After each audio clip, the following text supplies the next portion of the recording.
Cumprimento a todos com a paz do Senhor Jesus.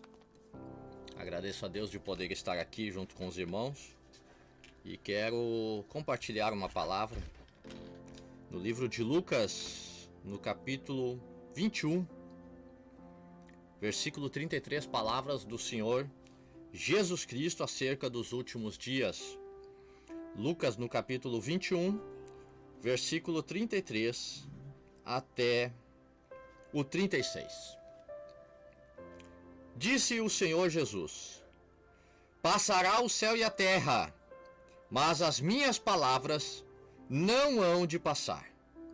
E olhai por vós, para que não aconteça que o vosso coração se carregue de glutonaria, de embriaguez, dos cuidados da vida, e venha sobre vós de improviso aquele dia. Porque virá como um laço sobre todos os que habitam na face de toda a terra.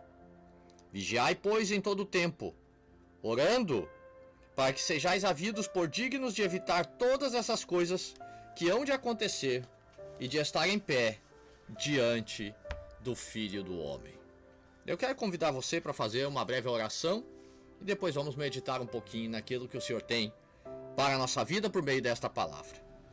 Querido Deus e Pai, eu te agradeço, Senhor, pelas palavras que deixaste registradas do teu Filho amado Jesus Cristo, que nos exortam e nos alertam acerca dos últimos tempos e das últimas coisas que viriam sobre a face da terra e sobre a tua igreja.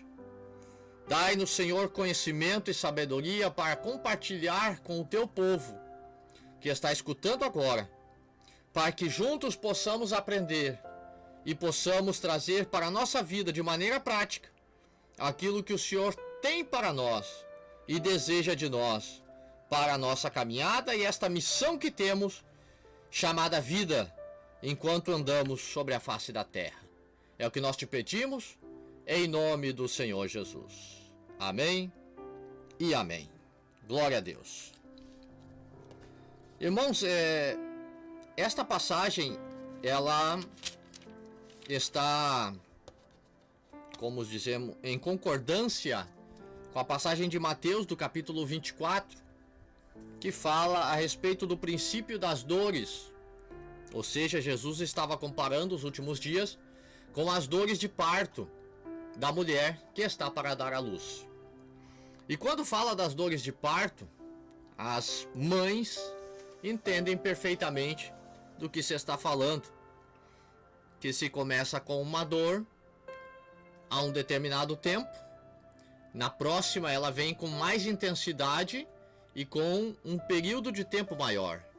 Aí o intervalo diminui, a dor aumenta e o tempo da dor também aumenta, até que chega um momento em que a dor não para, e é justamente o momento que está para nascer a criança. Jesus, ele usa isso para falar a respeito dos últimos dias e de como seriam os sinais dos últimos dias. Para termos uma ideia, existem alguns livros gregos que eram conhecidos como anais da história. E isso, até o dia de hoje, se conhece esses livros e tem até um ditado popular, quando se fala de alguma coisa que já se esperava, se diz, isso estava escrito nos anais da história, ou quando se fala de alguma coisa antiga que se tem registro, se fala a respeito disso.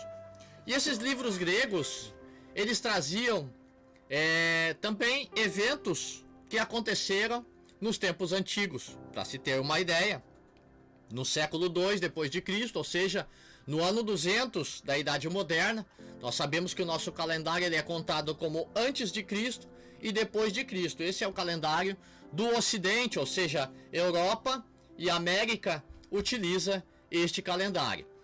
O calendário judeu é outro calendário, é distinto.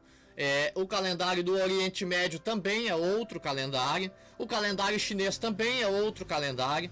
E assim por diante. Mas o calendário ocidental, ou seja, Europa e Américas, ele utiliza o calendário antes de Cristo e depois de Cristo.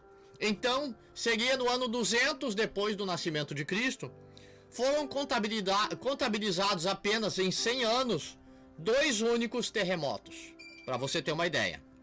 Hoje, somente no país do Japão, por dia, acontecem mais de 200 terremotos.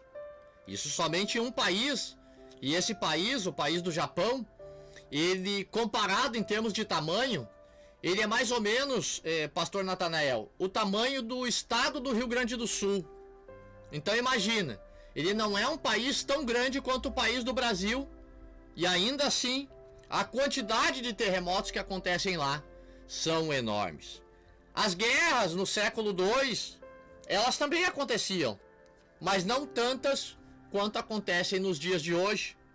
Hoje, somente neste momento em que eu estou aqui, falando a palavra de Deus no meio da rádio, estamos tendo ao redor do mundo pelo menos 2.000 conflitos entre nações, ou às vezes entre estados de nações, ou entre regiões de algumas nações, ou seja, regiões do mesmo país estão em conflito, muitas vezes por causa de raça, de etnia, por causa de crença, ou por razões políticas, razões econômicas, para ver quem vai alcançar o poder.